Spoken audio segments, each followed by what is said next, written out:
ისტორიამ ბევრი პატარა ერის შთანთქა. ჰუნები ოდესღაც ნახევარ მსოფლიოს აშინებდნენ, მაგრამ საუკუნეების შემდეგ სხვა ხალხებში აირივნენ და გაქრნენ. ხაზარები ძლიერ სახანოს ფლობდნენ, თუმცა ომებმა და დაპყრობებმა მათი იდენტობა დაშალა. პრუსები ბალტიის უძველესი ხალხი იყვნენ, მაგრამ გერმანიზაციამ ნელ-ნელა გააქრო მათი ენა და კულტურა.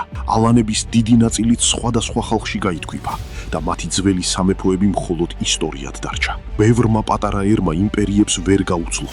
ზოგმა ენა დაკარგა, ზოგმა რწმენა, ზოგმა კი საკუთარი სახელიც, მაგრამ კავკასიის მთებში არსებობდა ქვეყანა, რომელიც საუკუნეების განმავლობაში უდიდეს იმპერიებს შორის იდგა და მაინც ვერ გატეხეს. არაბთა სახალიფო, მონღოლთა ურდო, სპარსეთის შაჰები და ოსმალეთის სულთნები მოდიოდნენ და მიდიოდნენ. წვავდნენ ქალაქებს, ანგრევდნენ ტაძრებს, ცდილობდნენ ქართველის სულისა და იდენტობის შეცვლას, მაგრამ საქართველო მაინც დარჩა საქართველოდ. შეიძლებოდა დაიმარცხებინათ ჯარი, აიღოთ ციხე, ან დაეწვათ ქალაქი, მაგრამ ვერ გადააგვარეს ერი, რომელსაც საკუთარი ფესვები, ენა და სარწმუნოება სისხლში ჰქონდათ გამჯდარი.